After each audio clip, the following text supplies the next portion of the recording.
Some folks spend their whole lives waiting to be chosen. I've watched it happen in my own family, good people, kind souls, standing on the edges while others waltz through the center. This story isn't about waiting anymore. It's about that moment when someone finally writes your name on the card, and you have to decide if you're brave enough to believe it's real. Montana Territory. 1883. A dance hall. A girl who's learned to make herself small, and a mountainman who doesn't ask permission to see her. Clara's thumb wore a groove in the silk cord. Back and forth, back and forth. The dance card dangled from her wrist, 9 blank lines staring up like accusations. Around her, the room spun in waltzes she knew by heart but had never danced.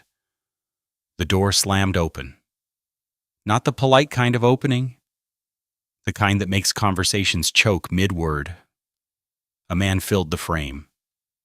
Buckskin jacket, trail dust on his boots, silver conchos catching lamplight like thrown coins. He walked straight through the silence, straight toward her. Clara's spine pressed the wallpapered roses flat. He stopped 3 feet away. Smelled like wood smoke and leather in distance. "Ma'am," his voice like creek gravel. "Your card, not asking for a dance, asking for the card."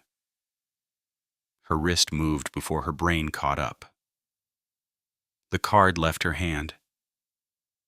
He uncapped his pen. Wrote Elijah Stone on the first line. Didn't look up. Second line. Third. The scratch of steel on cardstock, scritch, scritch, scritch. He filled every line, 9 times. His name, over and over. The room held its breath. If you're watching from a small town where everybody knows your business, or maybe you remember your own dance card from years past, I'd love to hear where this story finds you tonight. He handed the card back. His fingers brushed her wrist, calloused, warm. The card felt heavier now. Same cream paper, same gold edges, different. Clara stared at the lines. His name filled every space. 9 Elijah Stones. The ink still wet on the last one. First waltz is mine. Not a question. If you're willing. Her throat closed. The words "I'm willing" tried to form. Came out as breath. Nothing more. His arm extended, Bastanza bent at the elbow, waiting. The room watched. Every face turned when Mrs. Walsh's mouth hung open. Mrs. Murphy's teacup stopped halfway to her lips. The Hoffman twins weren't laughing anymore.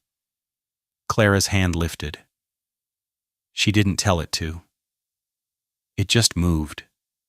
Reached for his sleeve. Her fingers touched buckskin soft from years, warm from his body underneath.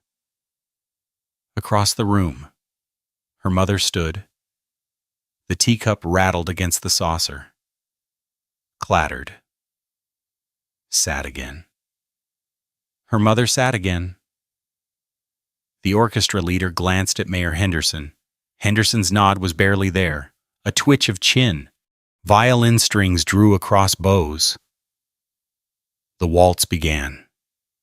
Elijah's hand closed over hers. Not gentle. Not rough.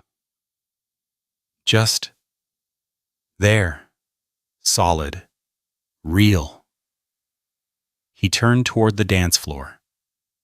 Took 1 step, and Clara's feet remembered how to move. The floorboards creaked under their first steps. Wax, smell, pine. The room parted, couples stepping back, making space. Clara's dress, hem dragged. Too long. She'd let it out herself last month, added fabric from an old curtain. The stitching was rough. He could probably see it. His other hand found her waist, not hovering polite above it, not grabbing, placed, like he knew exactly where it belonged. Her spine tried to stay straight. Failed. Bent away. Pulling back. "Breathe out," he said. Voice quiet. Just for her. "I got you." The pressure of his hand increased. Not pushing. Anchoring. Her lungs released. Air she didn't know she'd been holding. His lead pulled her forward into the first turn. Her feet tangled. She stumbled. He adjusted. Slowed. Waited. Her feet found the pattern. 1, 2, 3. 1, 2, 3. They turned past Adelaide Turner. Adelaide's face was a mask, eyes wide, mouth flat. Her dance partner wasn't looking at Adelaide anymore. He was watching Clara. They all were. Elijah's hand at her waist shifted, drew her closer. Not improper, just closer. Clara's face tilted up. She didn't mean to do it. His eyes were gray, like creek stones, like the mountains at dawn. He wasn't smiling, wasn't frowning, just looking at her, really looking. Her breath caught, outside, through the window.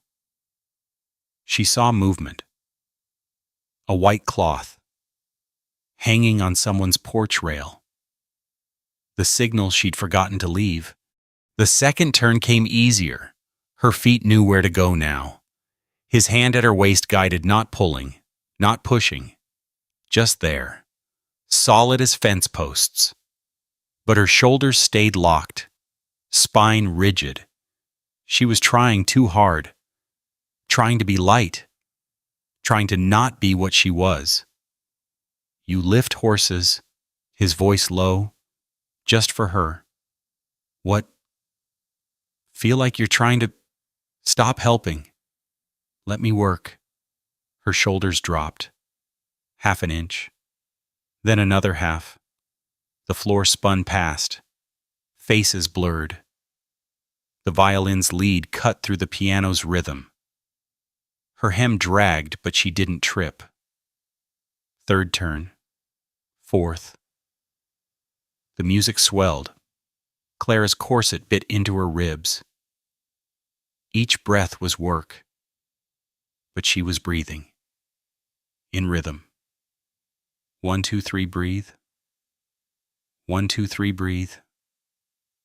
The waltz ended. Applause scattered through the room like dropped coins. Elijah stepped back, released her waist, but his other hand stayed, holding hers. "Need water?" She nodded.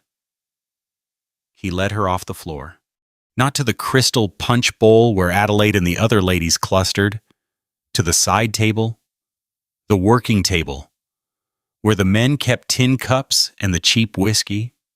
He filled a cup from the water pitcher, raised it to his lips, drank, handed it to her. The rim was still wet from his mouth. Clara drank. The water was warm, tasted like metal and minerals. She'd never tasted anything better. "You from here?" he asked. "Yes? Always yes? Like it?" The question hung between them. She could lie, should lie. Say yes, say it's fine, say what people expected. "No." His mouth didn't smile. But something changed in his eyes. Recognition, maybe. "Good to know." The orchestra struck up again. Strauss? She knew it. Tales from the Vienna woods. Her feet wanted to move before he even asked. "Second one's yours too," he said. Extended his arm. This time she didn't hesitate. Took it. Walked back to the floor like she belonged there. The second dance was different. Her body remembered the pattern now. Knew when he'd turn. When he'd step. She stopped counting. Just moved. Halfway through, Adelaide Turner appeared beside them. Her partner steered her close. Too close. Adelaide's shoulder hit Clara's. Hard. Deliberate. Clara stumbled. Her foot caught her hem. Going down, Elijah's hand tightened. Caught her. Steadied. Kept moving. Didn't stop. Didn't acknowledge Adelaide. Just danced. Clara's face burned, but not from shame this time.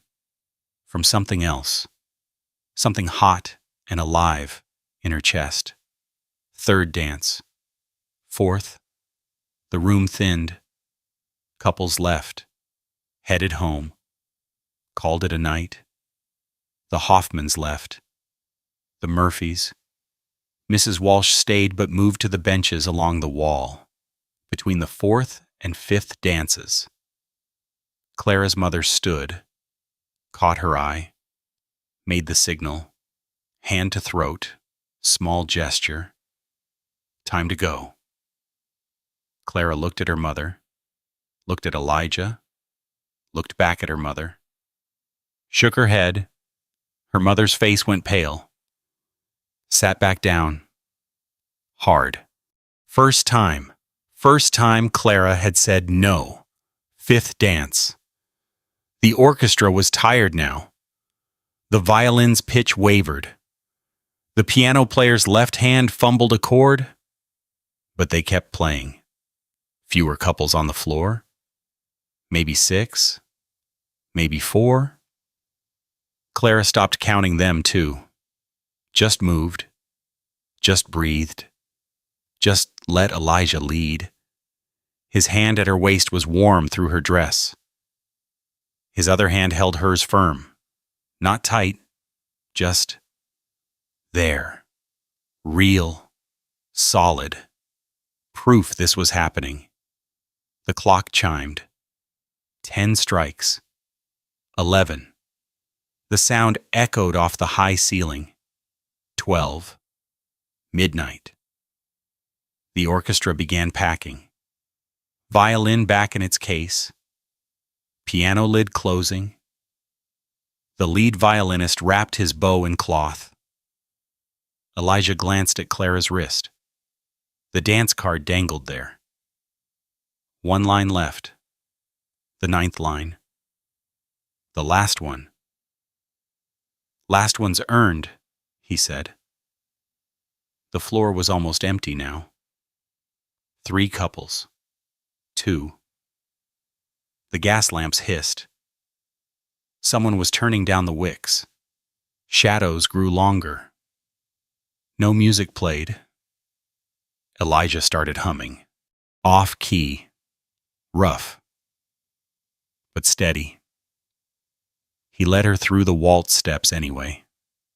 The floor creaked under their feet. Pine boards. Some warped. Some loose. The sound was its own rhythm. Creak, step, creak. Creak, step, creak. Clara tilted her face up. Didn't mean to. Her neck just did it. Caught his eyes. Gray. Calm. Like looking at stone. Like looking at mountains. Like looking at something that wouldn't move just because the wind blew. The humming stopped. They stopped. But his hand stayed at her waist. Stayed there. 1 heartbeat. 2. 3. Then released. Clara's side went cold where his hand had been. I'll call tomorrow, he said. 2 o'clock. That acceptable? Her throat was dry. The water was gone. Her voice came out rough. barely there. Yes, if it's too soon, hang a white cloth on your porch rail. If it's right, I'll see you. He stepped back, bowed, slight, just his head, turned, walked to the door, stopped, looked back. You're stronger than you think, Miss Brennan. I can tell. The door closed behind him. Clara stood on the empty floor. The last lamp hissed out. Darkness crept in from the corners. Her mother appeared at her elbow. Face tight, mouth a line. Home. Now. Clara's fingers found the dance card, touched each line. 9 times his name. 9 times Elijah Stone. She followed her mother to the door. Outside. The street was dark. Most windows black. A few oil lamps still burning in scattered houses. Up the mountain. 3 hours' ride, he'd said. A single orange pinprick glowed. A fire. His fire. He was already home. Already up there. Already gone. But tomorrow was 2 o'clock. Her hand closed around the dance card. The paper crumpled slightly. The ink was dry now. Her mother walked fast. Clara followed.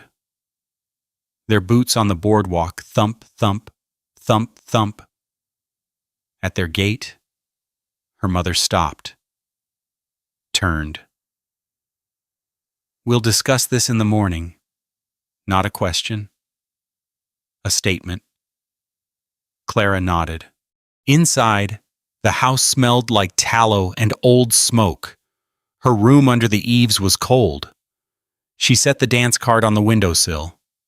Next to it, she placed the tin cup. She'd slipped it into her dress pocket before leaving. Theft, maybe. But it was hers now. Through the wavy glass, the mountain was just a dark shape against stars. The orange pinprick was gone. Fire banked for the night. But he'd be there tomorrow. 2 o'clock. Unless she hung the white cloth. Her mother's voice carried up through the floorboards. Talking to her father. Low. Urgent. Angry. Clara pressed her forehead to the cold glass. Her breath fogged it. She drew one word with her finger in the fog, choose. Then the fog faded. The word disappeared. Below. Her father's voice rose. Just one word. Clear and sharp. Unsuitable. Morning came gray through the wavy glass. Clara's eyes opened to the dance card still on the windowsill. 9 lines. Still real. The tin cup sat next to it. Proof. Downstairs. The wood stove coughed smoke. The damper was stuck again. Her father's cough answered its same rhythm. Same rasp. Clara dressed in yesterday's clothes. The calico dress still smelled like floor wax and violin rosin. Her fingers fumbled the buttons. Took 3 tries on the top one. The stairs creaked under her weight. Every third step. She knew which one sang. The kitchen was small. 2 rooms, really this, and the lean-to addition that held the stove. Her mother stood at the cast-iron range, wooden spoon scraping the bottom of the porridge pot. The scrape, scrape, scrape filled the silence. Her father sat at the table. The Helena Independent spread before him like a wall. 3 days old. He'd already read it twice. His pipe sat cold in the ashtray carved meerschaum. The bowl stained dark. Jenny was at the table too. 14. Eyes too big for her face. Staring at Clara like she'd grown horns overnight. Everybody's talking, Jenny whispered. The spoon stopped scraping. Mother's back went rigid. Enough, Mother said. Didn't turn around. But Mama? He danced. Enough? The spoon resumed. Scrape. Scrape, scrape. Clara sat. The chair was the same one she'd sat in for 22 years. The same crack in the seat back pressed into her spine. Mother brought the porridge. Tin bowls. No pattern. Just gray tin reflecting gray porridge. Set one in front of Father. One in front of Jenny. One in front of Clara. Sat down with her own. Nobody spoke. Spoons clinked against tin. Father turned a page of the newspaper. The paper rattled. Louder than it needed to. Clara's porridge was thick. Needed more water. Stuck to the roof of her mouth. She swallowed. It scraped down her throat. Stone's got acreage, Father said. Still behind the newspaper. High country. Run some cattle. Traps? A pause. Odd choice coming to town functions. The newspaper rattled again. Mother's spoon stopped halfway to her mouth. Set back down in the bowl. Untouched. People will think... Mother started. Stopped. Started again. We should discuss expectations. Clara's spoon stayed in her hand. The porridge on it was already cooling. Congealing. Jenny opened her mouth. Mother's look cut her silent. Father folded the newspaper. Slow, deliberate. Set it aside. Looked at Clara for the first time. You'll need to fetch supplies today, he said. Flour, 5 pounds. Lard, 2 pounds. Coffee beans, 1 pound. Not a request. An assignment. A reason to be seen in town. A way to measure the damage. Clara nodded. Breakfast ended. Jenny cleared the bowls. Mother went to the back room, the sewing room. Though there was no sewing there this morning. Father picked up the newspaper again. Held it up. Disappeared behind it. Clara took the coins from the jar on the shelf, counted them twice. Her hands shook. The coins clicked against each other. 6 nickels, 3 dimes, 4 pennies. Not enough for the coffee, really. But Father had said 1 pound. The walk to town took 20 minutes. The boardwalk planks were frost-covered. May mornings in Montana stayed cold until the sun climbed higher. Clara's boots thumped hollow on the wood. Thump, thump, thump, thump. The general store smelled like burlap and tobacco and the sharp bite of coal oil. The door jangled when she opened it. Mrs. Walsh stood at the counter with Mrs. Murphy. Both women wore their Saturday marketing clothes, good dresses, clean aprons. Mrs. Murphy's bonnet was new, blue ribbons. Their conversation stopped. Just stopped. Like scissors cutting thread. Clara's boots on the plank floor sounded too loud. Each step echoed. She moved to the flour barrels. 5 pounds. She needed the scoop. The brass one hanging on the nail? Behind her, the conversation resumed. Volume carefully calibrated. Loud enough. That Mountainman, Mrs. Walsh's voice. What could he want? Mrs. Murphy answering. Feels sorry for her, I expect. Clara's hand gripped the scoop. The brass was cold, bit into her palm. She scooped flour into the cotton sack. 1, 2, 3, 4, 5. Tied it off, set it on the counter, moved to the lard. The 2-pound tin, set it next to the flour. The coffee beans were behind the counter. Mr. Henderson would have to measure them. But Mr. Henderson wasn't there, just his wife and Mrs. Murphy, watching, waiting. "Coffee beans," Clara said. Her voice came out too quiet. "£1?" Mrs. Walsh moved to the grinder. Slow, like she had all day. Scooped beans into the brass hopper. Turned the crank. The grinder shrieked. Beans cracking between steel teeth. Clara counted her coins again. Spread them on the counter. 6 nickels. 3 dimes. 4 pennies.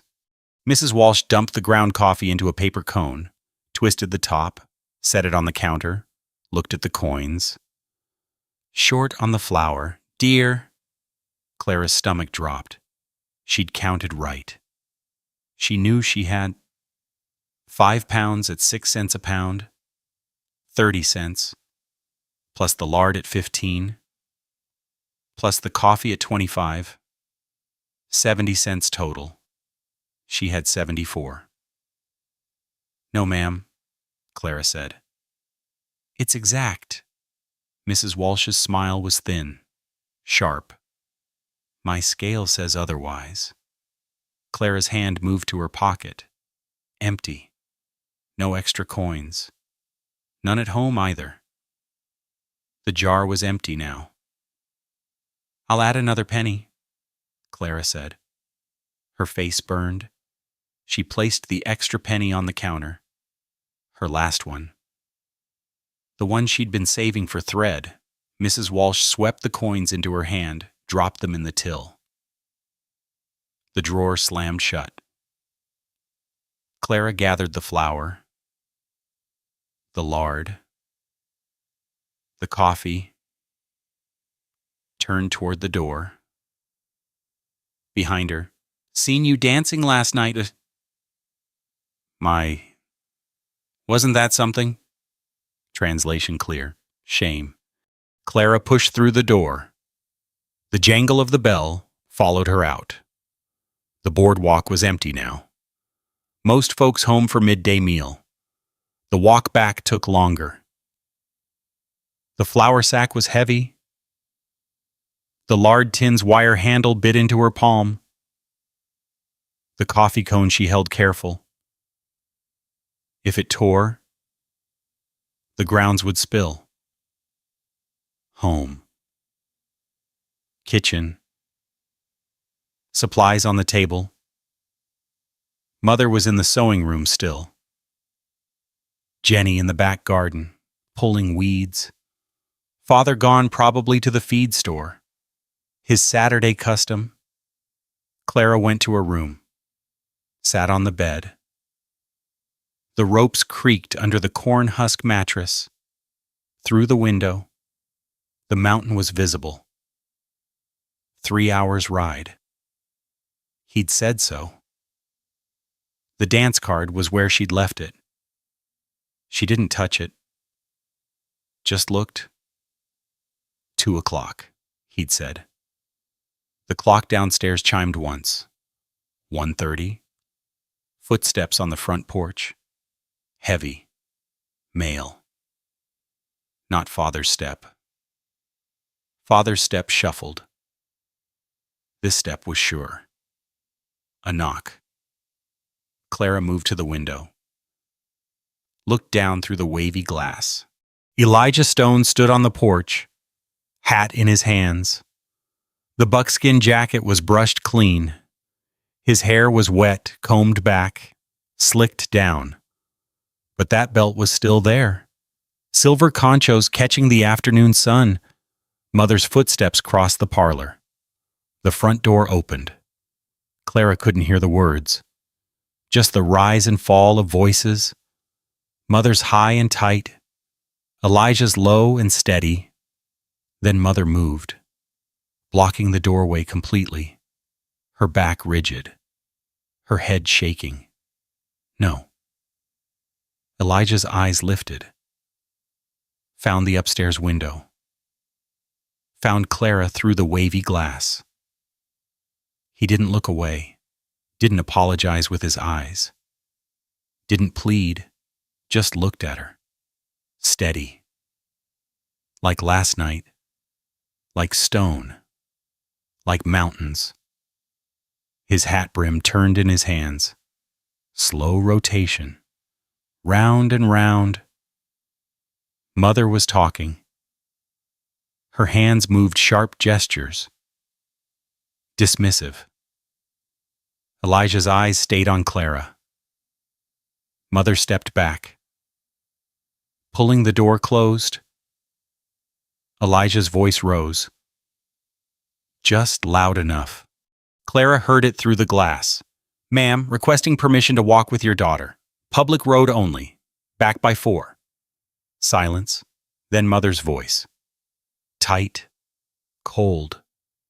"Mr. Stone, we barely know you. She's our daughter. People talk." "Yes, ma'am. Talk's free. May I walk with Clara?" Another silence. Longer. Then Mother turned, looked up at the window, saw Clara there. Mother's face was stone too. Different kind. The kind that breaks things. "Clara," Mother called. "Come down here." Clara's legs moved, stood, walked to the stairs, down, each step careful, each one loud. The front door was still open.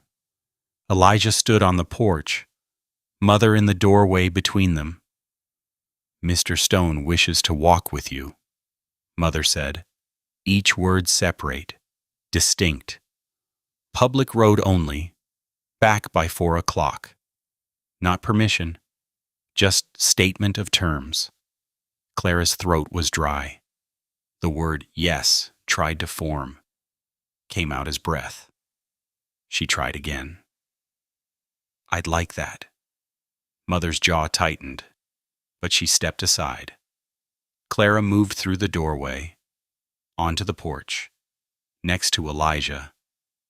He smelled like soap. Real soap, not lye. And underneath wood smoke, leather, distance. He settled his hat on his head, offered his arm. Clara took it. They stepped off the porch together. Behind them, the door didn't close. Mother was watching, would watch until they were out of sight. Elijah's arm was solid under Clara's hand. The buckskin was soft, worn smooth by years of use. They walked, not fast, not slow, down the path, through the gate, onto the main road. "Thank you," Elijah said, "Borikil." Voice quiet. "For coming out." Clara nodded.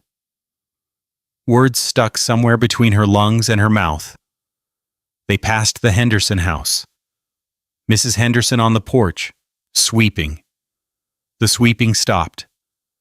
The broom hung motionless, watching. Past the Murphy house. Curtains twitched. Eyes behind them. Past the feed store. Men loading sacks into a wagon. Loading stopped. Backs straightened. Staring. The road led toward the edge of town, where the cottonwoods started, where the buildings ended and the open land began. Elijah matched her pace. Didn't pull ahead, didn't lag. "I know folks are talking," he said. "That going to be a problem?" Clara's hand tightened on his arm. The buckskin bunched under her fingers. "They've always talked," she said. "True, but this is different talk." The cottonwoods were ahead. 50 yards. 40. The shade under them looked cool, dark, private. "Where are we going?" Clara asked. Elijah glanced at her. Those gray eyes, steady, calm. "Someplace we can talk without ears on us," he said. "If that's all right." Her pulse thumped in her throat. Once, twice, hard enough she thought he might see it. Yes. They reached the cottonwoods, stepped into shade. The temperature dropped. The road here was dirt, not boardwalk. Softer, quieter. A bench sat under the largest tree. Old, weathered silver. How long had it been here? Clara had never noticed it before. Elijah gestured to it. "May I?" They sat. The wood was cool, smooth, worn by other people sitting, other conversations. Elijah turned to face her. Not touching, but close. Close enough she could see the small scar above his left eyebrow. White line. Old. "Can I ask you something straight?" he said. Clara's hands twisted in her lap. Found each other. Gripped. "Yes." "What would bring you contentment, Miss Brennan?" The question hung between them. Her mouth opened. Closed. Opened. Her mouth opened. Closed. Opened again. No sound came out. Elijah nodded. Like he understood. "Don't have to answer now, but start thinking. Not what your mama wants, not what town thinks. You..." A magpie called from the cottonwood. Harsh, loud. Then another answered from across the road. Elijah reached into his vest pocket, pulled something out, held it in his closed fist, then opened his hand. A river stone. Smooth, gray-brown, small enough to fit in a palm, worn by water and time until every edge was gone. He placed it in Clara's hand. The stone was warm from his body, heavy for its size, real. "Creek by my place is full of these," he said. "Water, time, just being, that's what smooths them, nothing more." Clara's thumb rubbed across the stone, back and forth. The surface was perfect, complete. "I'm not offering charity," Elijah said, voice low, serious. "Offering equal footing. Mountains are quiet. Nobody weighs you with their eyes up there. But you come because you choose it, not because you're running. That matters." The stone warmed in her hand, or her hand warmed it. Hard to tell which. "Why me?" Clara whispered. Elijah's face didn't change, didn't smile, didn't frown. "Why not you?"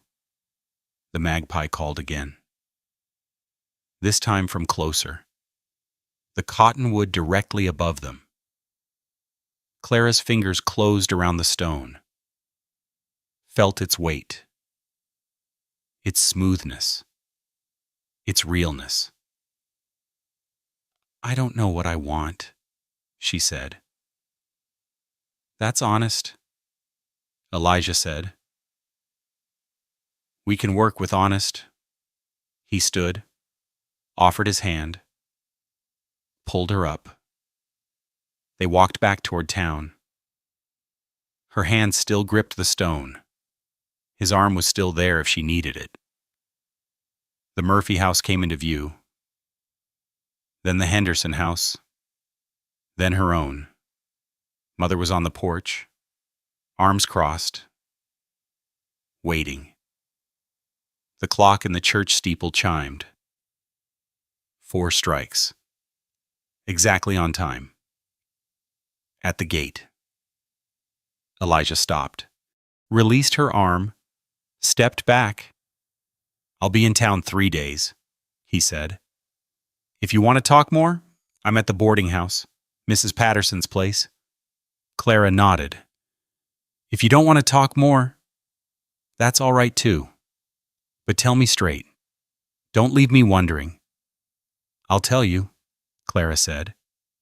He tipped his hat, turned, walked back down the road, toward the boarding house, toward town. Clara watched until he turned the corner, then climbed the porch steps. Mother's face was granite. "Inside," Mother said. Clara went inside. The house smelled like the dinner Mother had been cooking. Venison stew, potatoes. The smell made her stomach turn.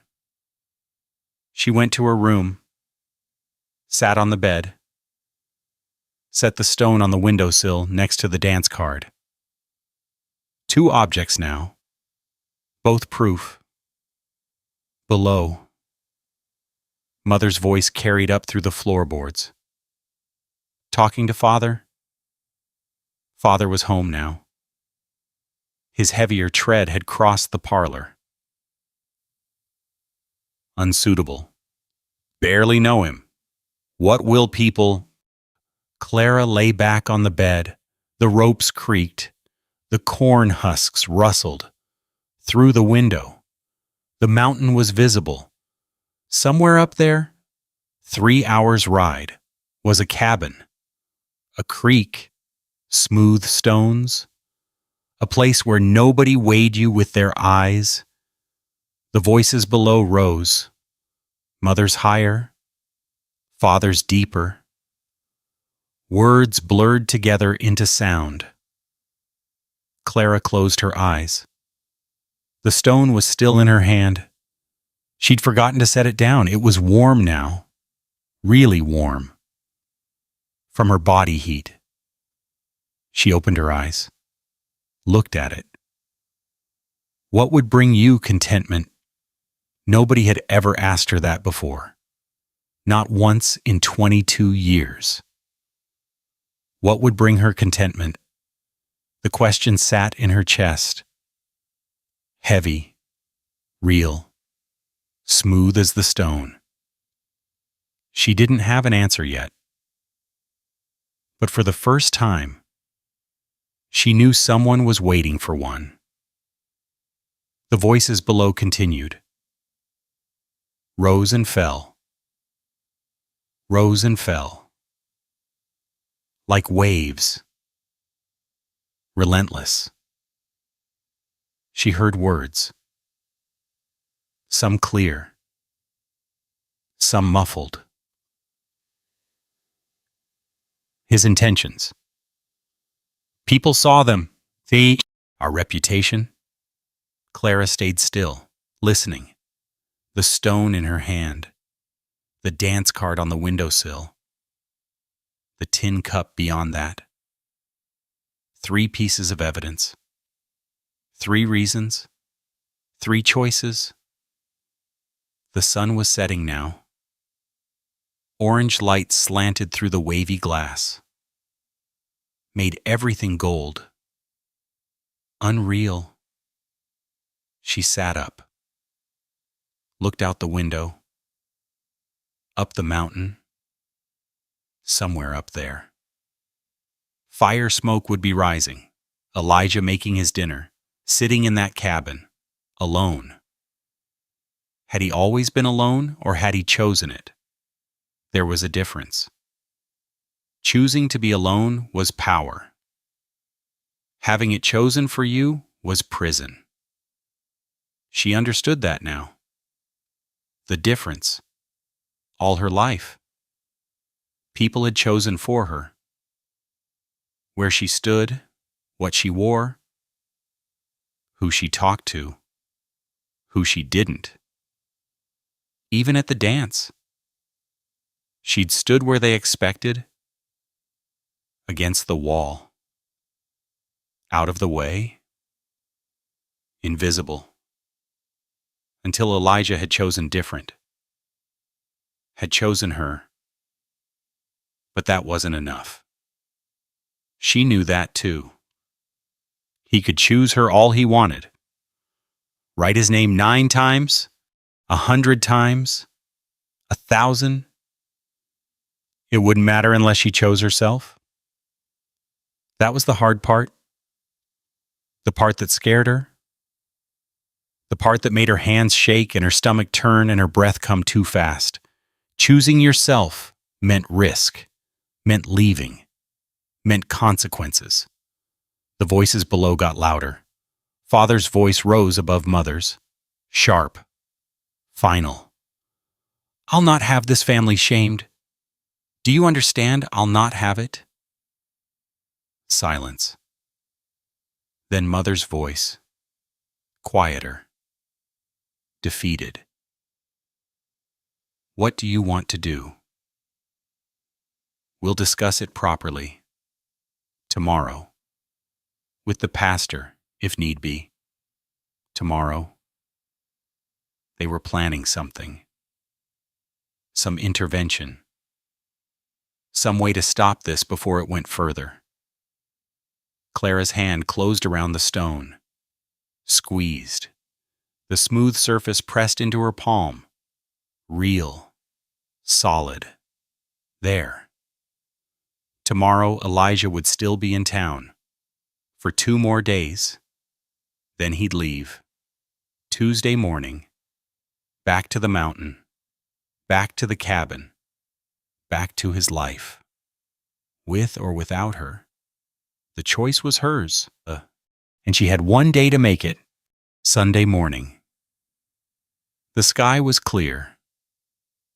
Clara stood at her window, watching the road. The stone and dance card sat on the sill. Her fingers touched the stone. Still smooth. Still real. A horse turned the corner. Red roan. Older mare.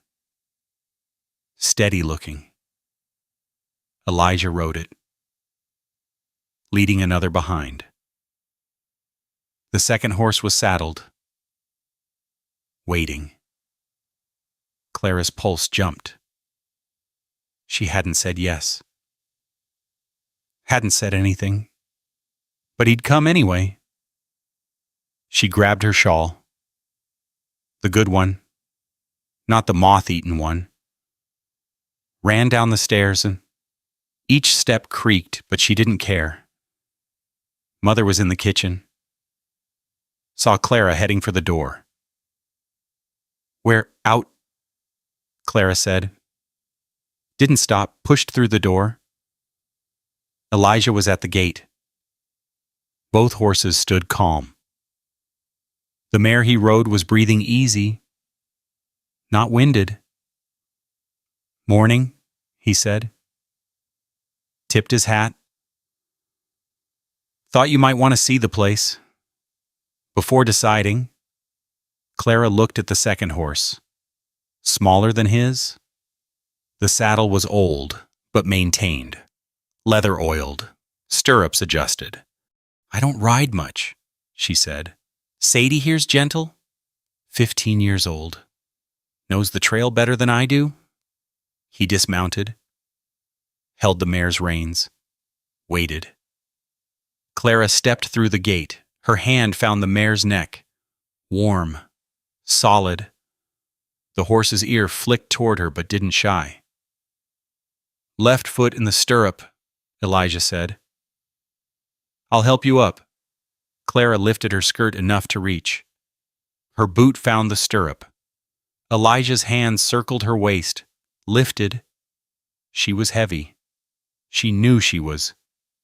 But he didn't grunt. Didn't strain. Just lifted her up and over. The saddle creaked under her weight. The mare shifted. Steadied. Elijah handed her the reins. "Just hold these. She'll follow my horse. You don't need to do much." He mounted his own horse. turned it toward the mountain road. The mare followed without being asked.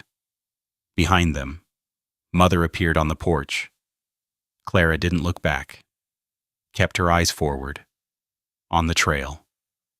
On Elijah's back ahead of her. The town fell away. Houses ended. The road became dirt, rutted from spring runoff and wagon wheels. The mare picked her way careful, avoided the worst holes. They rode in silence.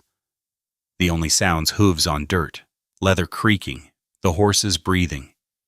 Clara's hands gripped the horn. Her thighs already hurt. The roan's spine was hard through the saddle. The trail climbed, started gradual, then steeper.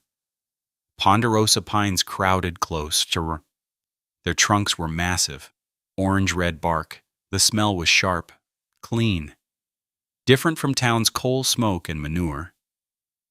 An hour passed, maybe more. Clara's back ached. Her legs burned. She shifted in the saddle. The leather squeaked. Elijah looked back. Need to stop? Clara's pride said no. Her body said yes. No, she said. He nodded, kept riding. The trail narrowed.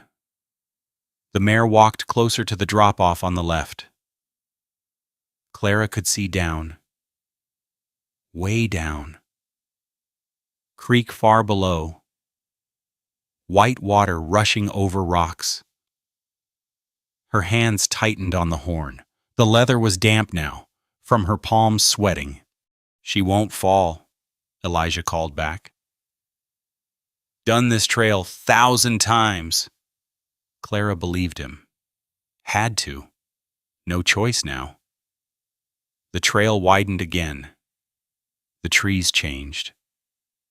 Aspens mixed with the pines. Their bark was white, smooth, like birch but different. The leaves shook even though there was no wind, made a sound like rain. Another hour. Clara's thighs were numb now.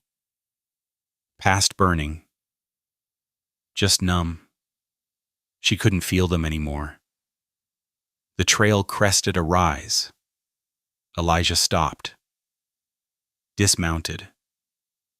Came back to Clara. We're here. Clara looked.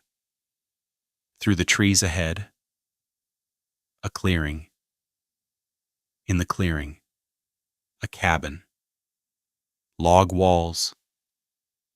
Chinked with mud. Stone chimney on the right side. Smoke rising thin thread, gray against blue sky. He'd banked a fire before leaving. The roof was split cedar shakes, weathered silver. A covered porch ran across the front. One rocking chair sat there, waiting. Come on, Elijah said. Reached up to help her down. Clara swung her leg over. Tried to. It didn't move right.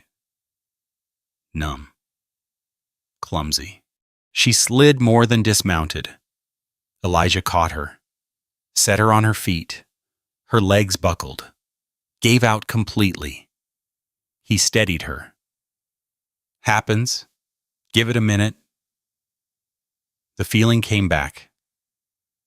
Pins and needles. Then burning. Then just sore. She could stand. They walked toward the cabin. The horses followed. Not tied, just followed. Up close. The cabin was smaller than it looked. One room, Clara guessed. Maybe 15 feet by 20. But solid. The logs were hand-hewn. Still had axe marks visible. The door was thick plank. Leather hinges. No glass in the windows. just shutters that could close against weather. Elijah opened the door. It swung smooth, well maintained. "After you?" Clara stepped inside. The smell hit first. Wood smoke. Coffee. Something green herbs. Leather. No mustiness. No damp. Dry, clean. One room. She'd guessed right. But it felt bigger than it was. The ceiling was higher than expected. 12 feet, maybe. Gave it space. Room to breathe. A rope bed against the far wall. Quilt on top, wedding ring pattern, faded but clean. The colors were old blues and browns and cream, calico, worn soft. A table in the center, pine. Hand planed smooth. 2 chairs, both handmade. Sturdy. A fireplace large. Stone. Well built. Fire burning low in it now. Cast iron pot hanging on a crane. Whatever was in it smelled like meat and onions. Shelves on the wall. Books stacked there. Clara moved closer. Read the spines. Walden. Ivanhoe. Grimm's fairy tales. Common sense. Others. 12 total. Maybe 15. These were my mother's, Elijah said. Behind her. Close, but not too close. She taught me letters. Died when I was 12. Fever. Clara touched one spine. The leather was worn. Someone had read these. Many times. "You read?" Elijah asked. "Yes." "Good. I got books, but no one to talk about them with. Herbs hung from the rafters, bundles tied with string. Sage she recognized. Mint, maybe? Something else bitter-smelling. A window above the table? Open now. The shutters propped out. Mountain visible through it. Peak still had snow on top, even though it was May. "Coffee?" Elijah asked. "Yes." He moved to the fireplace, lifted the pot off the crane, poured into 2 tin cups, handed her one. The coffee was thick, black, strong enough to strip paint. Clara sipped. It burned her tongue. Tasted like metal and smoke and something rich underneath. "Good?" he asked. "Yes." They drank in silence, standing. The cabin was quiet, but not empty quiet, full quiet. The fire crackled. The wind outside moved through the pines. The creek, she could hear it now, talk to itself somewhere close. "Out back is the garden," Elijah said. "Want to see?" They went out the back door. It was smaller than the front. Had to duck. A path led 20 feet to a fenced area. Deer fence. 8 feet high. Sturdy. Inside the fence, rows, marked with string tied to stakes. Some had green already showing. Others were bare soil. Waiting. "Potatoes here?" Elijah said. Pointed. Carrots, beans, peas. Moved to another row. Woman down the valley, crow woman. Taught me what grows this high. She checks on the place when I'm gone for days. Clara walked between the rows. The soil was dark, rich. Rocks had been cleared. She could see the pile at the fence edge. Someone had worked hard here, cleared this plot from forest, made it productive. A weed grew at the row edge. Clara bent, pulled it. The roots came out clean. "Good eye," Elijah said. She looked at him. He was smiling. First time she'd seen it. Not a big smile, just a small one. Real.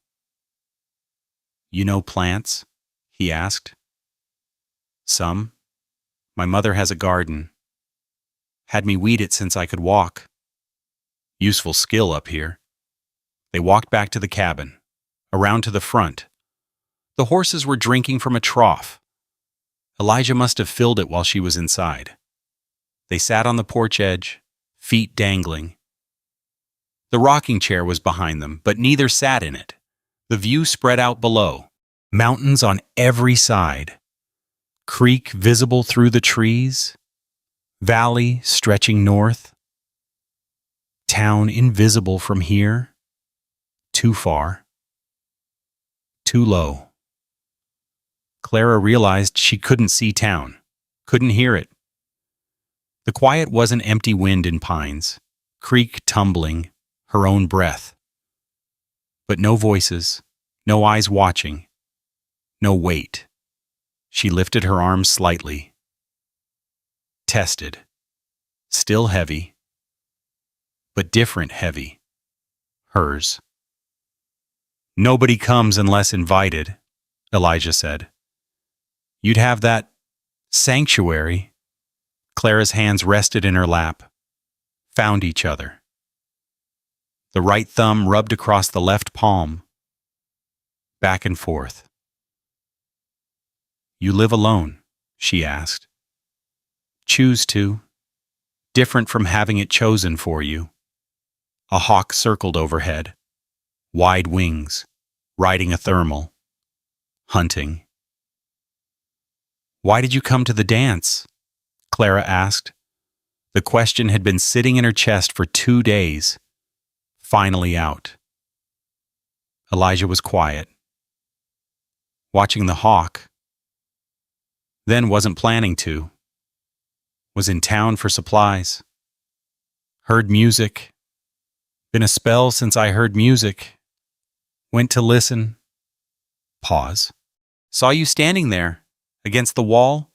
Everybody dancing around you like you weren't there, like you were furniture. Made me mad. Why? He looked at her now, those gray eyes, direct. Because I know what that feels like. Being in a room full of people and invisible. I chose to leave. Live up here. But you didn't choose. They chose for you. The hawk dove, disappeared into the trees, after prey. "I'm not offering charity," Elijah said, voice low, serious. "Want to be clear on that. I'm offering equal footing. This place is quiet. No one weighs you with their eyes. Garden needs 2 people, really. Winter's hard alone. But you come because you choose it, not because you're running. That's important." Clara's thumb kept rubbing her palm. The motion was automatic now, soothing. "What if I don't know what I'm choosing?" she asked. "Then you're not ready, and that's all right. But don't choose because you're scared. Choose because you want to." The sun was past noon now. Afternoon, getting late. "I should get back," Clara said. Elijah stood, offered his hand, pulled her up. They mounted the horses. The ride down was faster. Gravity helped. Clara's legs remembered the motion now. Didn't fight it as much. But the burning was back. Deep in her inner thighs. Raw. Getting worse with every step of the horse. They reached town as the church bell struck 4. Elijah rode with her to her gate, helped her dismount. Her legs held this time. Barely, says Soma. Sore but functional. Each step toward the house would hurt. She knew it already. "Thank you," she said, "for showing me." "You're welcome." He gathered the reins, started to turn his horse. "Elijah." He looked back. "How much time do I have to decide? I'm here 3 days total. Leave Tuesday morning. 2 more days." "I'll let you know," Clara said. He nodded, rode away. The mare followed behind. Both horses disappeared around the corner. Clara stood at the gate. Her whole body ached. Muscles she didn't know she had. But it was good ache, earned ache, real. She walked to the house. Each step burned. The rawness between her thighs was fire now. She'd be bleeding soon if she wasn't already. Mother was in the parlor. Saw Clara's walk. The way she moved. Careful. Pained. Mother's face went white, then red. "Where have you been?" "The mountain." "His place." Mother's hands gripped the chair back, knuckles white. "Alone you went alone with him too." "Yes." "Clara." Mother's voice shook. "People will say, do you understand what people will say?" Clara understood. Understood perfectly. Understood that what people will say had ruled her whole life. Every choice, every moment, every breath. And she was tired of it. "Let them say it," Clara said. Mother's mouth opened, closed. No words came. Clara climbed the stairs. Each step was agony. The rawness was definitely bleeding now. She could feel the wet, the sting. In her room, she lay on the bed. Didn't look. Didn't want to see. Just lay there, hurting, real. Through the window, the mountain was visible. The cabin somewhere up there. The quiet, the space, the freedom. 2 more days to decide. But her body had already decided something, had felt the pain of riding, knew what choosing would cost. And she'd gone anyway. That meant something. Below, her parents' voices started. Loud this time. No pretense of privacy. Father's voice. Sharp. Final. "Tomorrow. We're calling the pastor. This ends tomorrow, Monday." The knock came at 3 o'clock. Clara was upstairs, mending a torn hem on her everyday dress. The needle stabbed through the fabric. In. Out. In. Out. Rhythmic. Steady, keeping her hands busy. The knock was formal. Measured, not family knocking. Not neighbors. Voices rose from below. Multiple. Mothers. Fathers. Others. "Appreciate you coming, Pastor Webb." "Mrs. Walsh, thank you. Family matter, of course." Clara set the needle down, walked to the top of the stairs, listened. They'd called a meeting. About her. Without telling her. She descended the stairs. Each step creaked. Everyone heard her coming. The parlor was crowded. Mother stood by the window. Father in his chair, newspaper folded, hands gripping the armrests. Pastor Webb Young, earnest. Methodist sat on the settee. Mrs. Walsh beside him, Both wore their serious faces, the ones reserved for funerals and scandals. All eyes turned to Clara. "Sit down, Clara," Father said, not asking, ordering. Clara sat in the straight-backed chair, the one near the cold fireplace, the one that hurt to sit in for long. That was the point.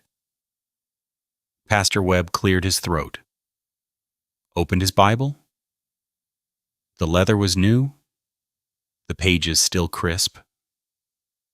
He was 3 years out of seminary, still believed every word he spoke mattered.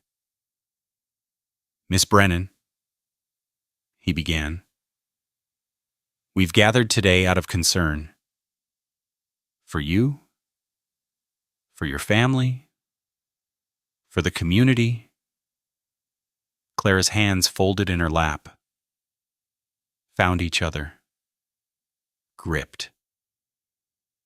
"This is inappropriate," Mrs. Walsh said. Not to Pastor Webb. To Clara. Direct. "Your behavior with that man—" "Mr. Stone," Clara said. Her voice was steady. Surprised her that it was. "Yes." "Mr. Stone?" Mrs. Walsh's mouth pursed. "You've been seen with him, multiple times, unchaperoned. This is rushed." Pastor Webb interrupted. Gentle, trying to be kind. "Miss Brennan, marriage is a sacred institution. It requires proper foundation, courtship, time. You've known Mr. Stone, what, 3 days?" "4," Clara said. Mother made a sound. Half gasp, half sob. Covered her mouth. "4 days," Pastor Webb repeated. "That's not sufficient. To know a person, to commit to a life." "How long is sufficient?" Clara asked. The question hung there. Nobody answered. Mrs. Walsh shifted. Her dress rustled. Expensive fabric, silk maybe. She could afford silk. "His intentions may not be honorable," Mrs. Walsh said. Clara's fingernails dug into her palms. "What does that mean?" Mrs. Walsh looked at Mother, at Father, at Pastor Webb, not at Clara. "Men," she said slowly, "sometimes pursue women for reasons other than matrimony." The implication sat there, ugly, clear. Clara stood. The chair scraped against the floor, loud in the quiet room. "He's offered me equal footing," Clara said. Each word separate, distinct. His home, his land, his name? What's dishonorable about that? "You barely know him," Mother said, voice breaking. "We barely know him, his people, his past, anything." "I know he sees me," Clara said. "That's more than anyone here does." Silence. Father's face darkened. Red crept up his neck. His jaw clenched. "Sit. Down." Each word was stone, heavy, final. Clara sat. The chair hurt more now. Father stood, filled the room with his standing. He wasn't tall, but presence wasn't about height. "You will decline his attentions," Father said. "Immediately. Today." Not a question. A command. "We've made arrangements," Mother added, quieter. "Your Aunt Catherine, in Helena, she has room. You can work in her boarding house. It's good work, respectable, fresh start. Clara's hands tightened in her lap, knuckles white. This embarrassment can be forgotten. Father continued. Put behind us. You leave Friday. I've purchased the ticket. Helena stage. 9 o'clock. The clock on the mantel ticked. Loud. Each second separate. Distinct. No, Clara said. The room froze. Nobody moved. Nobody breathed. What did you say? Father's voice was low. Dangerous. No. Clara's voice shook but held. I won't go to Helena. I won't decline him. Not yet. Father took a step toward her. Stopped. His hands were fists at his sides. You live under my roof, he said. You follow my rules. Then I'll leave your roof. Mother's gasp was real this time. Full. Sharp. Mrs. Walsh stood. Rebecca, perhaps we should— No, Father said. Didn't look at Mrs. Walsh. Kept his eyes on Clara. Stay. This concerns the whole community. He crossed to Clara's chair, stood over her. She had to tilt her head back to see his face. You will go upstairs, he said, voice shaking now. With rage or fear, hard to tell. You will pack. You will prepare to leave Friday. This conversation is over. Clara stood. Had to. Couldn't sit with him looming over her like that. I'm 22 years old, she said. You're my daughter. Exactly. Your daughter, not your property. Father's hand rose. For a second, just a second, Clara thought he might strike her. He never had. Not once. But his hand was up. Trembling. He dropped it. Turned away. Get out of my sight, he said. Voice hoarse. Clara walked to the stairs. Climbed them. Each step was an effort. Her legs shook. The rawness from yesterday's ride burned with every movement. By the time she reached her room, her whole body trembled. She closed the door, leaned against it. Below, the voices resumed, lower now, harder to hear, but the tone was clear, angry, decided. She'd defied them. There would be consequences. Clara moved to the window. The dance card was still there. The stone. The tin cup. Evidence. Crime scene. She picked up the stone. Held it. The weight was familiar now. Comforting. The sun was setting. Orange light slanted through the wavy glass. Made everything gold. Unreal. A sound below. The front door opening. Closing. Voices fading. Pastor Webb and Ms. Walsh leaving, their mission complete, or failed. Hard to tell which. Then just mother and father. Their voices rose again, no longer careful, no longer measured. She's 22 and unmarried for reason. Father's voice, cutting through the floorboards clear. She's our daughter. Mother? Exactly. Our responsibility. Our burden. This may be her only chance. You don't mean that. Silence. Then I do. Burden. The word hit Clara like a fist. She'd always known. Of course she had. But hearing it spoken aloud was different. Like the difference between knowing a wound exists and touching it.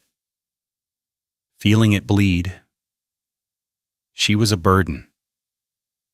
22 years of being fed, clothed, housed. And what had she given back? Nothing. No husband secured. No advantageous match. No grandchildren. Just weight. Just cost. Just presence taking up space. Her throat closed. Breath came shallow. Hard. She set the stone down, sat on the bed. The ropes creaked, protesting her weight. Even the bed knew she was too much. Below, Father's voice rose again. At least in Helena, she'll earn her keep. Earn her keep. Because here she didn't. Here she was just burden, just weight, just problem to be managed. Night fell. The room darkened. Clara didn't light the lamp, just sat in the growing dark. Below, her parents' voices continued. Rose and fell. Rose and fell. Like waves. Relentless. She heard words, some clear, some muffled. Unsuitable. What will people, her reputation, our family? Clara lay back on the bed. The corn husks rustled. The ceiling was dark now. Just a shadow above her. Maybe Father was right. Maybe she was unsuitable. 22 years and no one had wanted her. Not until a stranger filled a dance card on a whim. And that couldn't be real. Couldn't be. Men like Elijah Stone didn't choose women like Clara Brennan. Not for real. Not for keeps. Mrs. Walsh was probably right, too. His intentions weren't honorable. Why would they be? What did Clara have to offer? And weight, burden, cost. He'd realize his mistake soon enough. Probably already had. Probably wouldn't even be at the boarding house tomorrow. Probably already gone. Back to his mountain. Back to his quiet. Away from her. A sound at the door. Quiet. Furtive. Something sliding under it. Clara turned. Saw paper on the floor. White against dark wood. She crossed the room. Picked it up. Unfolded it. Jenny's handwriting. Rushed. Messy. Written fast. He's braver than all of them. So are you. Clara's hands trembled. The paper shook. Jenny was 14. What did she know about bravery, about shame, about burdens? Clara crumpled the note. Squeezed it tight. Then stopped. Smoothed it out on her lap. Read it again. He's braver than all of them. So are you. The clock downstairs chimed. She counted. 12 strikes. Midnight. Tuesday. Elijah would leave this morning. Back to the mountain. Back to his life. The choice was gone now anyway. Even if he'd meant it, and he probably hadn't, Clara couldn't go. Couldn't saddle him with her weight, her burden, her unsuitability. Better to let him leave thinking she'd changed her mind. Better than him discovering what everyone else already knew.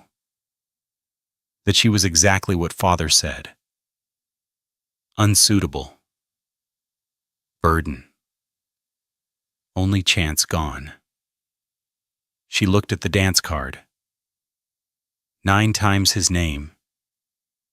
Evidence of her foolishness. Her crime? The crime of wanting?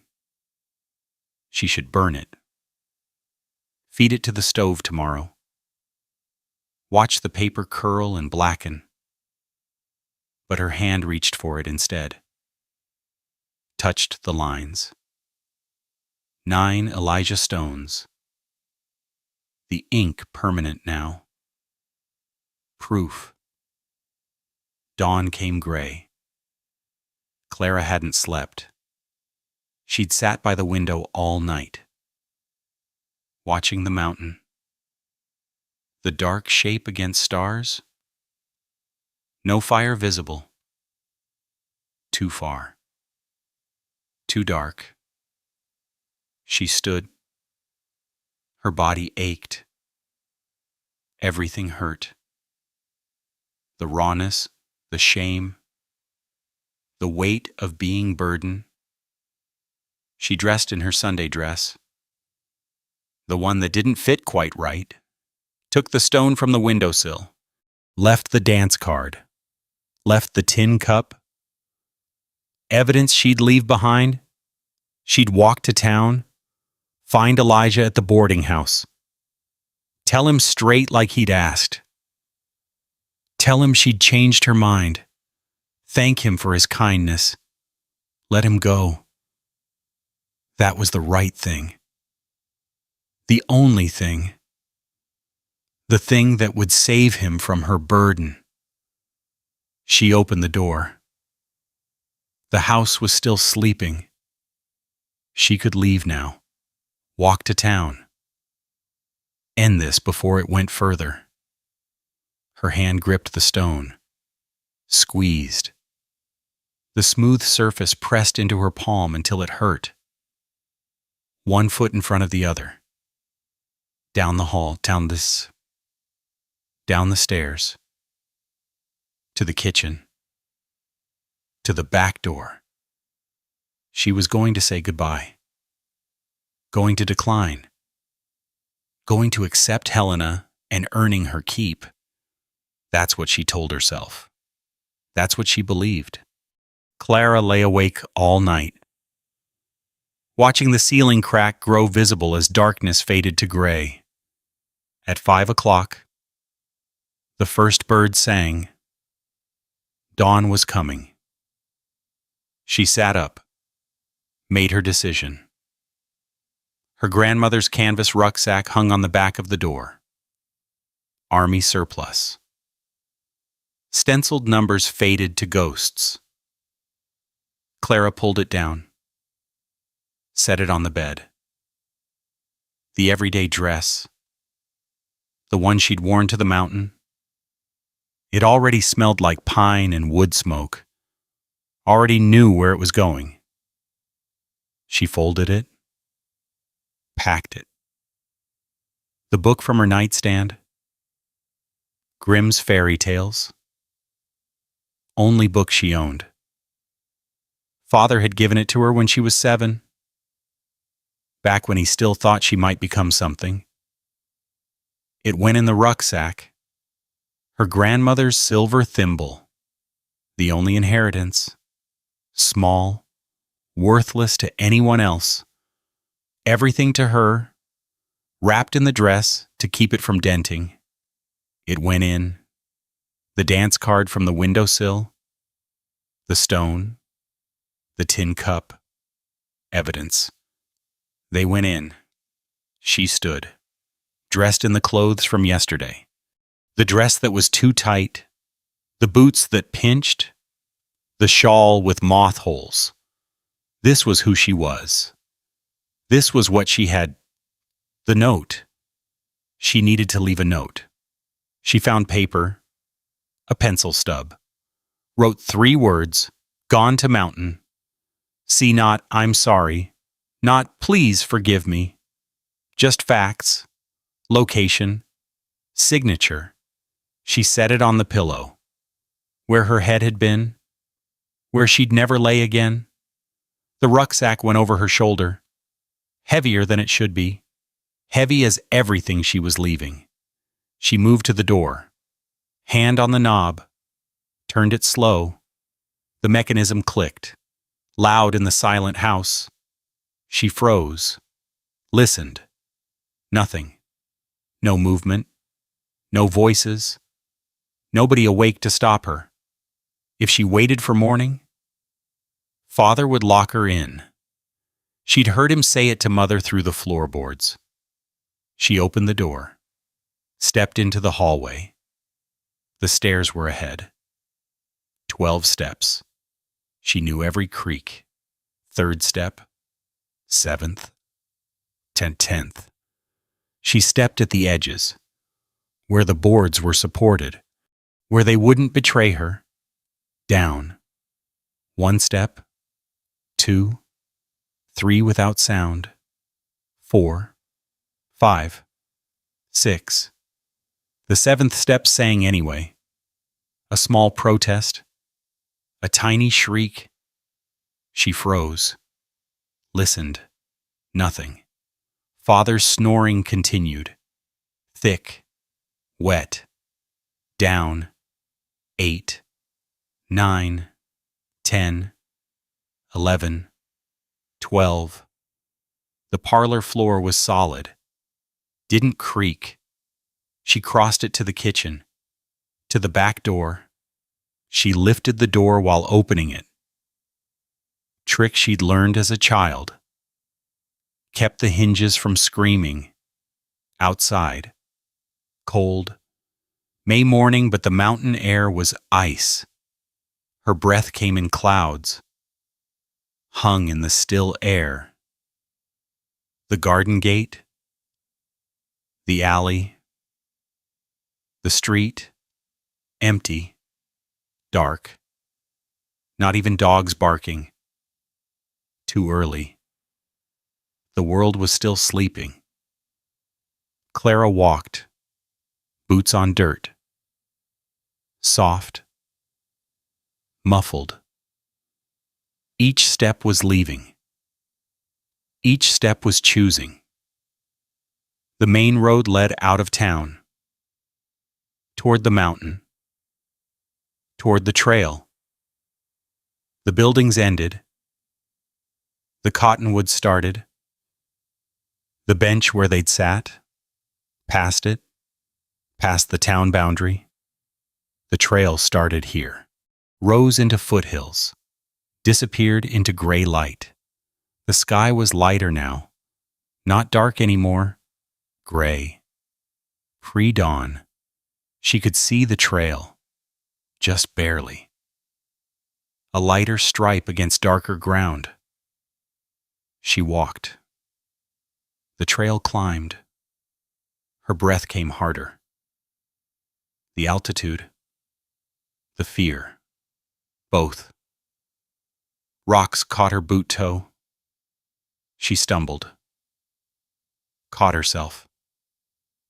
Arms windmilling. The rucksack swung. Threw her off balance. She went down. Hands out. Hit dirt. Rocks bit into her palms. Pain shot up her wrists. She stayed down. On hands and knees. Breathing hard. Too hard. Her palms burned. She couldn't see them in the gray light, but felt wet. Blood, maybe. Probably. Get up. Get up. Get up. Her hands pushed. Her legs straightened. She stood. Keep walking. The trail climbed steeper. Her thighs burned, her lungs burned. The rawness from Sunday's ride screamed with every step. She'd walked maybe 15 minutes. Maybe 20. Not far. A mile at most. But in the growing light she looked ahead. The trail climbed into darkness under the trees. Too dark still. Too steep. She'd get lost. She'd fall. She stopped, looked around. A fallen log beside the trail. Ponderosa. Old. Solid. She sat. The wood was cold. damp from night dew. She couldn't go further. Not yet. Not in darkness. She had to wait. So she sat and waited and watched the sun come. The sky went from gray to pink, pink to gold, gold to blue. The world became visible. The trail ahead, the trees, the mountains, hoofbeats. She looked up. 2 horses coming down the trail. Elijah leading Sadie behind him. He'd known. Somehow he'd known she'd come. He stopped the horses, dismounted, walked toward her. "Saw you from up the ridge," he said, voice calm, even. "Figured you'd take this trail." Brought Sadie. Clara's throat was too tight to speak. She nodded. He looked at her hands, saw the blood, the dirt, the scrapes. "You fell?" She nodded again. "You sure about this?" he asked. Was she sure no? She wasn't sure. She was terrified, shaking, half dead from walking. But staying was dying. Staying was burden. Staying was small room and crack ceiling and voices saying unsuitable. Only chance. Burden. "No," she said. Her voice was raw, rough. "But I'm choosing anyway." Something changed in his face. Not a smile, but something. Recognition, maybe. Respect. "Good enough," he said. He held out Sadie's reins. Clara took them. The leather was worn smooth, familiar from Sunday. She moved to the horse's side, looked at the saddle. The stirrup, the height, Sunday. He'd helped her. Lifted her up. She waited for him to offer, to reach for her waist, to make it easy. He didn't move, just stood there, holding his horse, waiting. She had to do this herself. Her hands found the saddle horn. Her foot found the stirrup. Her body was heavy. So heavy.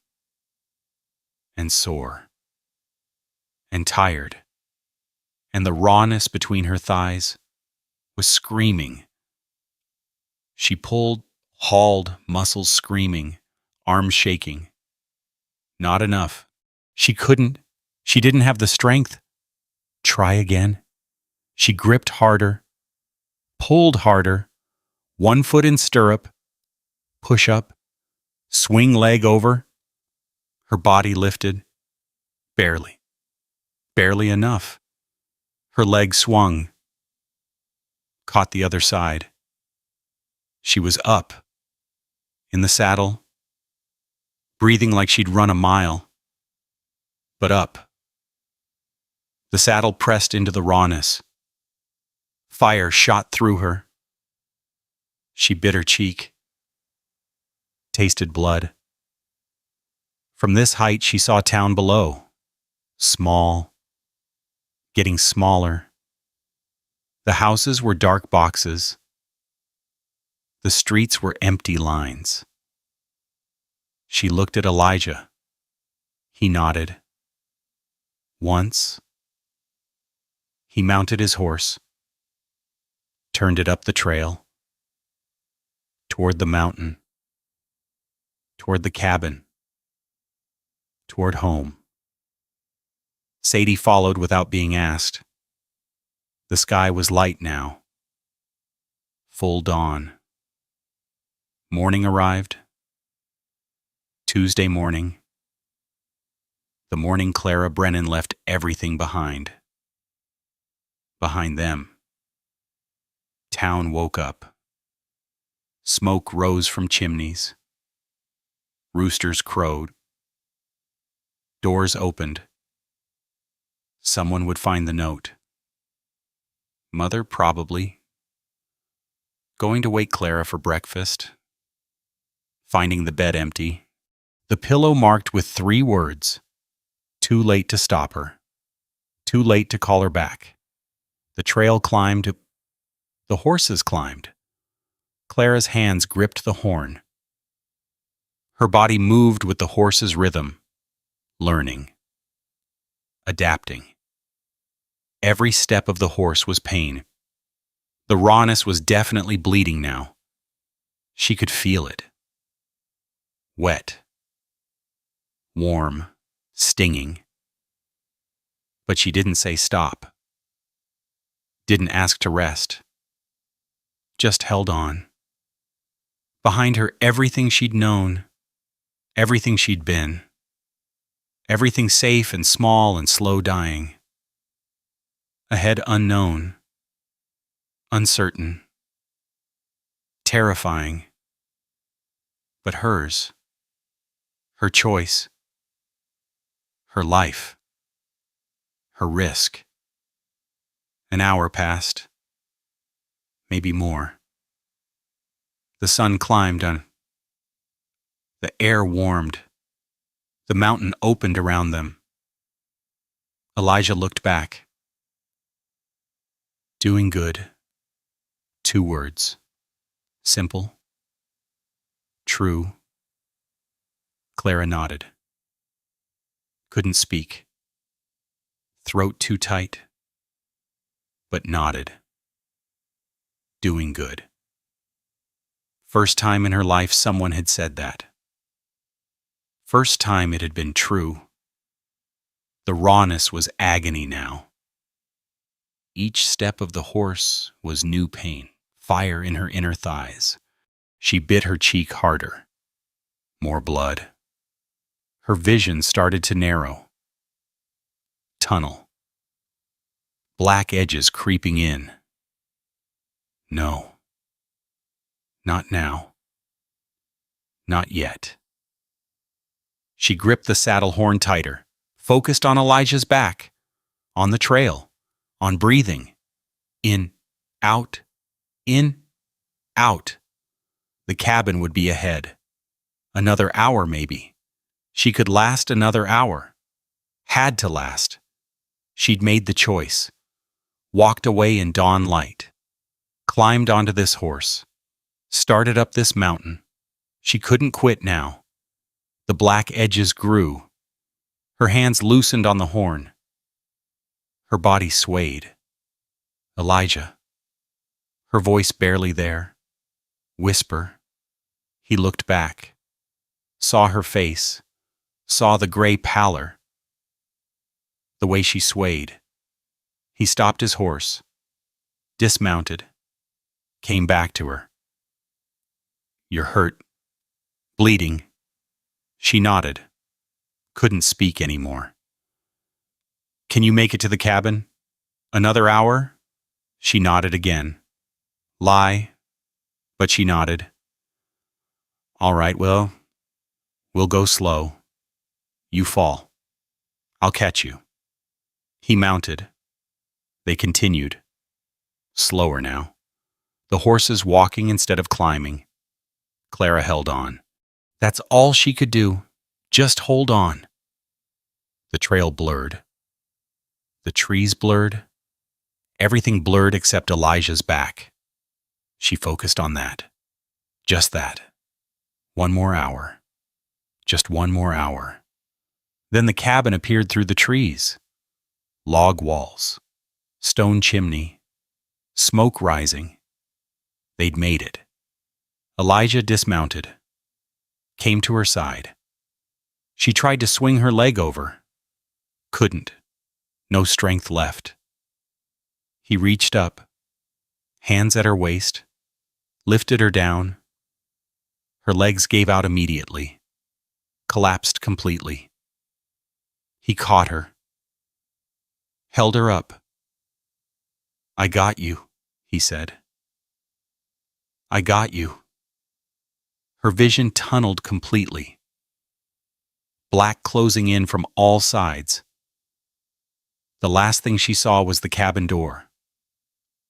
Open. Waiting. Then nothing. Darkness.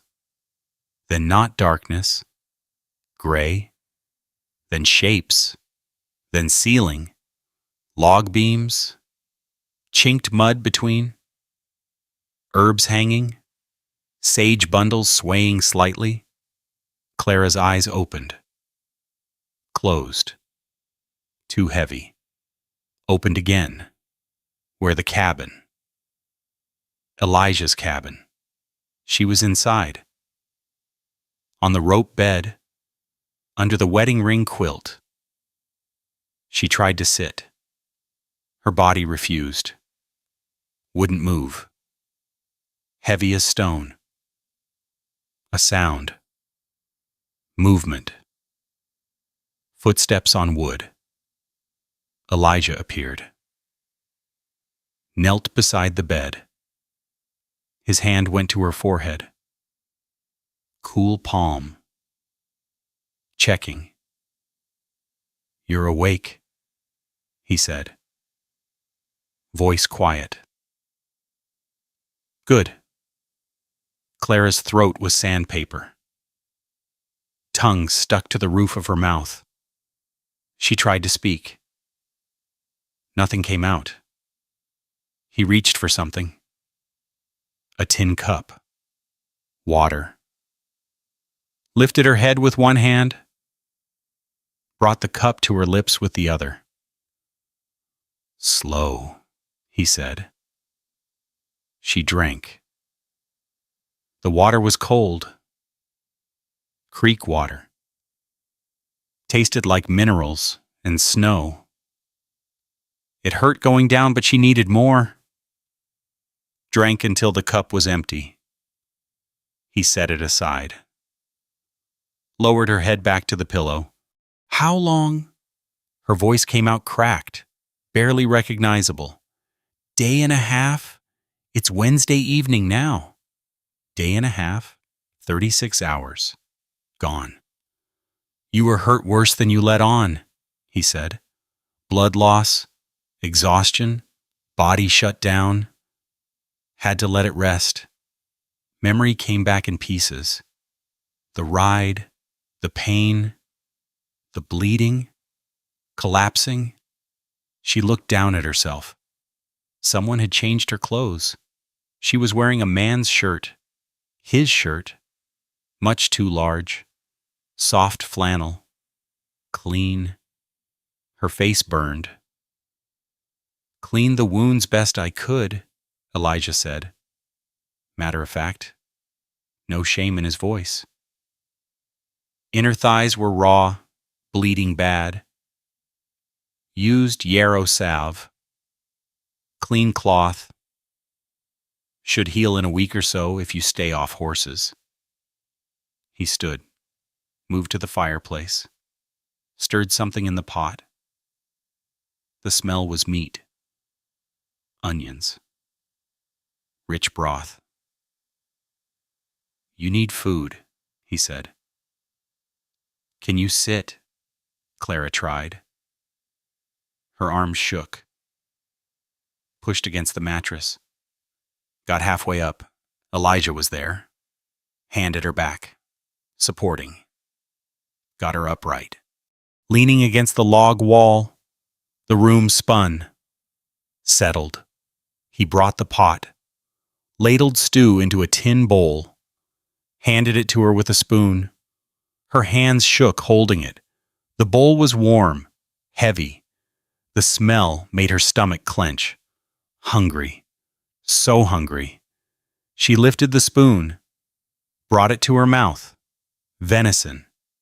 Carrots. Potatoes. The broth was thick, salty, perfect. She ate. Slowly. Each spoonful an effort but she ate. Elijah sat at the table, watched, didn't speak, just let her eat.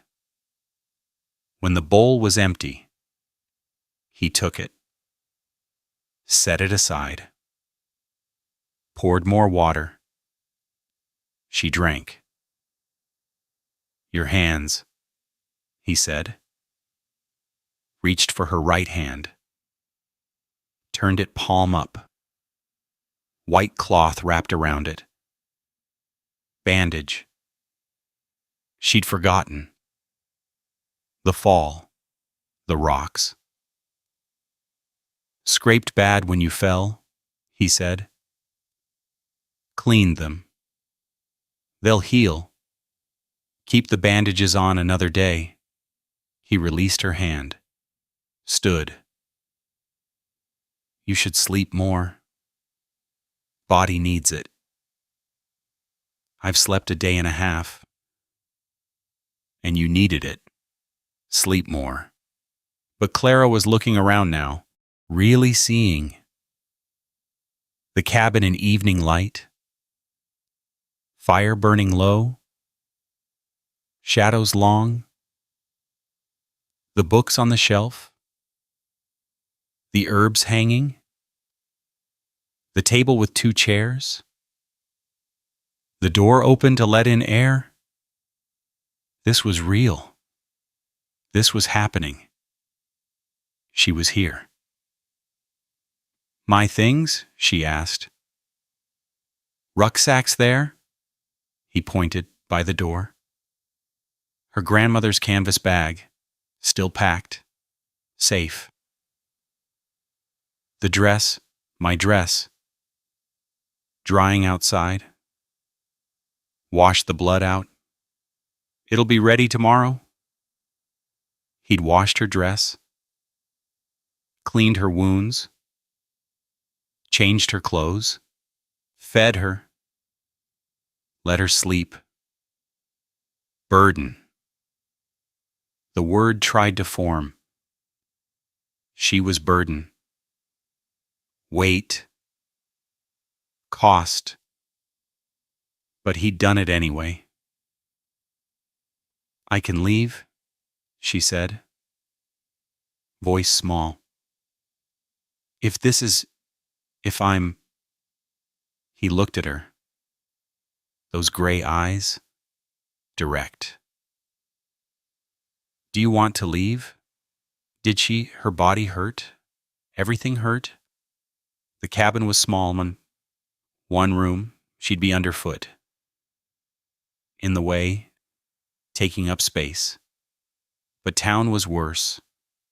Town was father's voice saying burden, mother's tight face, Mrs. Walsh's thin smile, Helena and earning her keep. No, she whispered, then stop talking about leaving. He moved to the door, stepped outside. She heard him at the well, the pump handle squeaking, water splashing. He came back in, shut the door. The cabin was darker now. Just firelight. Tomorrow we'll start proper, he said. Show you how things work. The pump, the stove, the garden. But tonight you rest. He moved to the corner. A bedroll there. Wool blanket.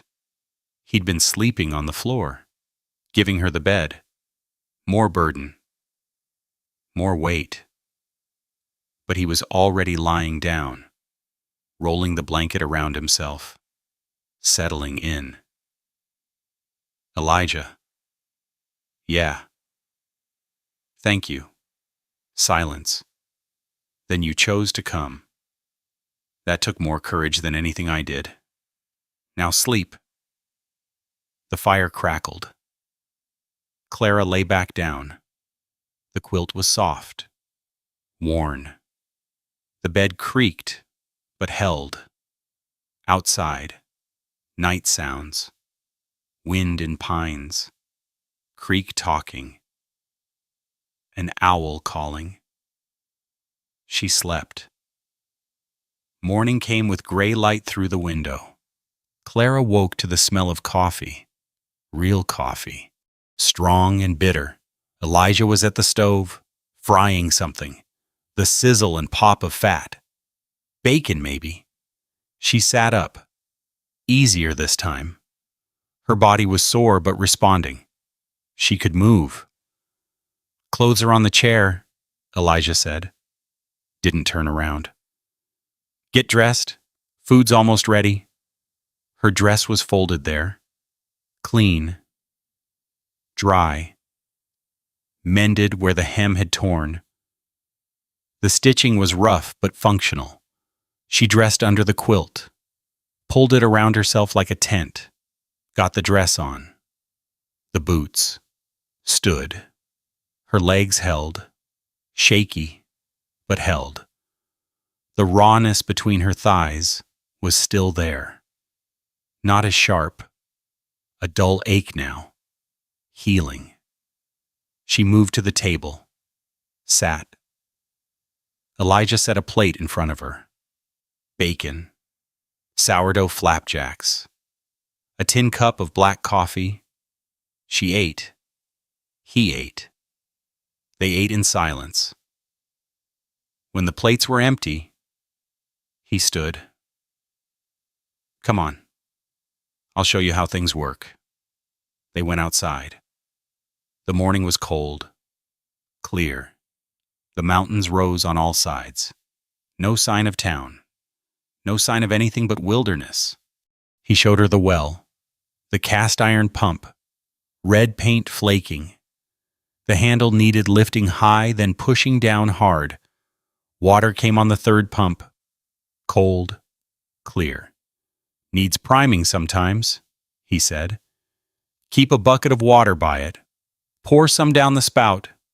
Then it'll work. She tried, lifted the handle, pushed down. Water flowed. Good, he said. He showed her the wood pile. The axe stuck in the chopping block, the kindling box by the door. Fire goes all night in winter, he said. Summer like now, just morning and evening. Stove needs feeding every few hours when you're cooking. The garden out back. The rose she'd seen Sunday. More green showing now. Even in 3 days. Visible growth. Needs weeding daily, he said. Water if it doesn't rain. Watch for deer. That fence keeps most out, but not all. The smokehouse behind the garden. Venison hanging. The smell of hickory and salt. Game's good here, he said. I hunt what we need. You cook it. Fair trade. Fair trade. Equal footing. They went back inside. He showed her the root cellar. Trapdoor in the floor. Ladder down. Cool darkness below. Shelves of jars. Potatoes in bins. Carrots in sand. Stays cold year-round, he said. Food keeps. He showed her where things were. Flour bin, salt pork, dried beans, coffee in a tin, sugar wrapped in cloth, the rifle above the door, Winchester, loaded. Know how to shoot? He asked. No. I'll teach you. Not today, but soon. It was practical. All of it in no romance, no poetry. Just this is how you survive. And Clara understood. This was the offer. Work, partnership, survival, equal footing. They sat at the table. Afternoon now. The day had passed in orientation.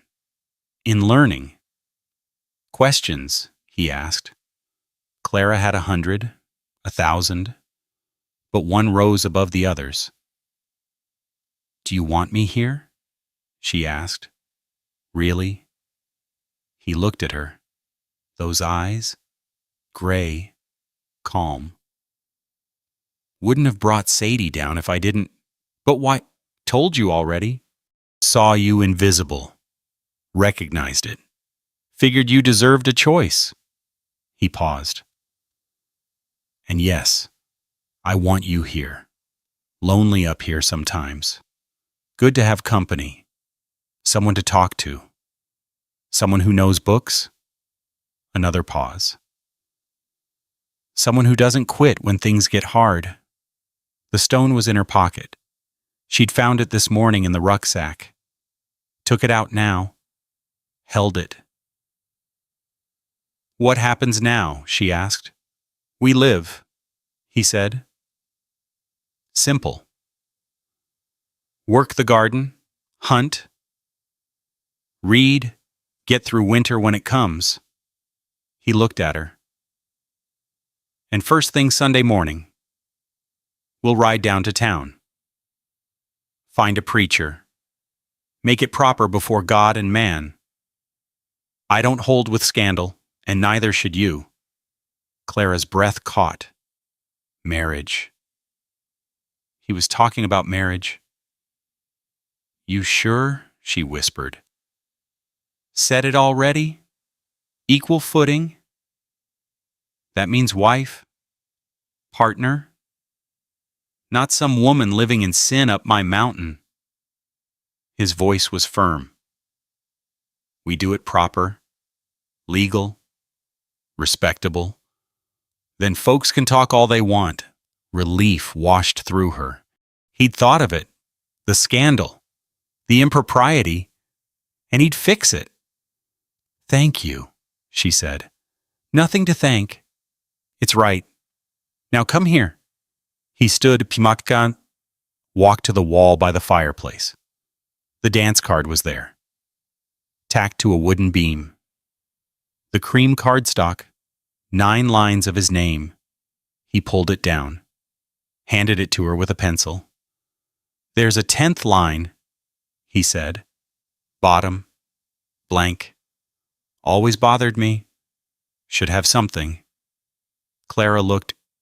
9 Elijah stones. Then below them a 10th line. Empty. What should it say? She asked. Your call, he said. Your card, your life, your choice. She thought. The pencil felt heavy in her hand. The bandage made it awkward to grip. What should the 10th line say? She wrote slowly. Careful letters made them clear. When she was done, she held it up. The 10th line now read, Clara Brennan. My own choice, not his choice. Not her parents' choice. Not the town's choice. Hers. Elijah read it, nodded, took the card, tacked it back on the beam.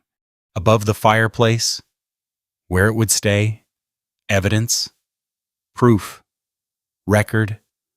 Clara Brennan had chosen herself first, and then chosen this, chosen him, chosen the mountain, chosen the life.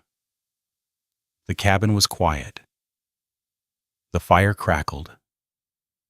Outside, wind moved through the pines. The creek talked.